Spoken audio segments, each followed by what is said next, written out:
back to another video. In this one, we're going to be painting in a secret garden. It's a local event place in Bloom. Kari, my art friend, found it and asked the lady who owns the event place if we can just come and paint in her garden. Because there are quite a lot of beautiful flowers and just like um, overall full garden that we don't always have access to, and it was nice of her to let us come paint in her garden for free before she had other events to run.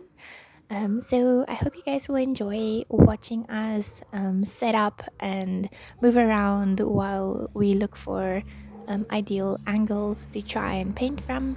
I personally experienced a little bit of like on the spotness syndrome. I struggled to focus. I think it was just because the area was new and my mind was picking up on all the details and I wasn't sure exactly where I wanted to put my focus. So I feel like the things that I drew and painted weren't the best that I probably could have done.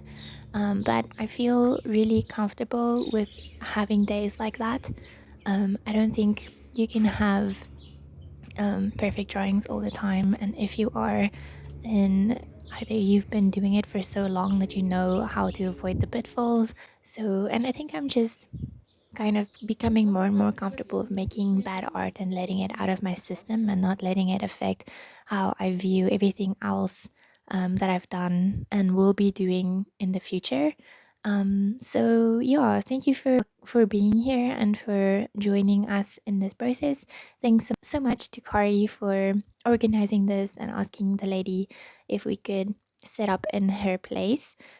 Thanks to you guys for watching this video. Please like and subscribe.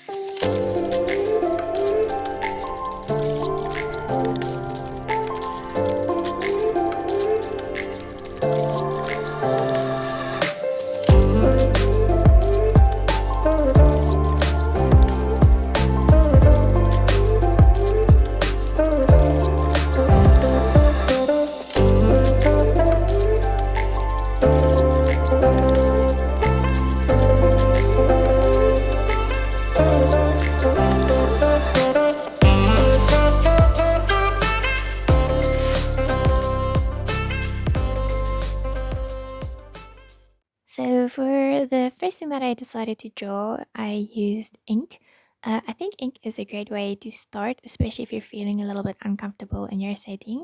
The reason for this is you can't really backtrack if you make a mistake. You kind of have to roll with it. And before you jump into your drawing, you know that there will most likely be some things that you won't like about it. And just having that mentality before you start a drawing makes it so much easier to just start because you know there's going to be mistakes.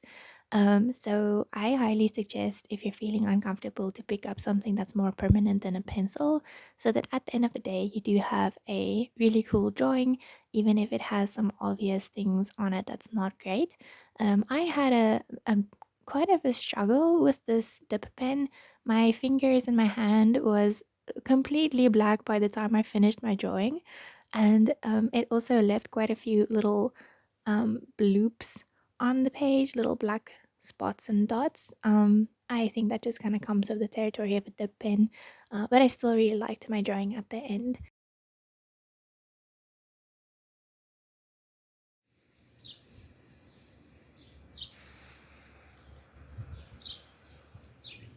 This part of the video is where I do my acrylic painting.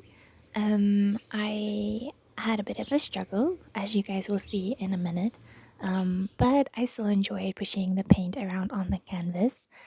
I think like every time I paint or draw from life instead of from a reference picture, I realize just how valuable it is and how much a reference picture or a picture on a screen can really distort the depth in comparison to something you'll find in life. So it definitely is a very valuable pursuit to draw and paint from life instead of from references online. I used to use a lot of reference, and I think that has actually not contributed to my skill set in a way that I thought I would be benefiting from it.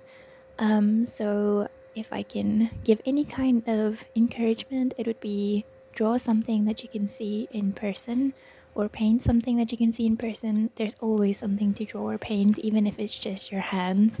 But if you are really hungry to learn how to perfect and improve, I recently discovered that doing away with 2D pictures and rather using stuff from life makes a very big difference.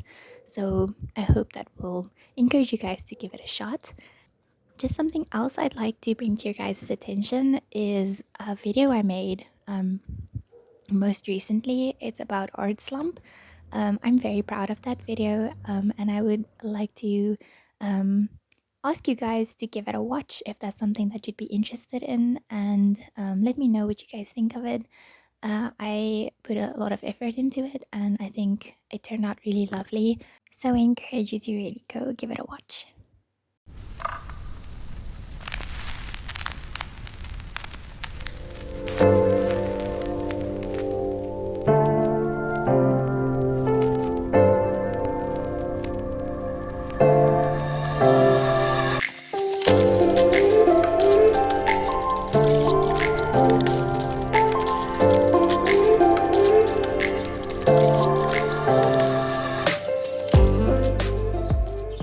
Now that we are nearing the end of our video, I just wanted to say thanks to Kari again for organizing this flower painting session. Thank you guys for being here. I hope you will like and subscribe and watch some of my other videos.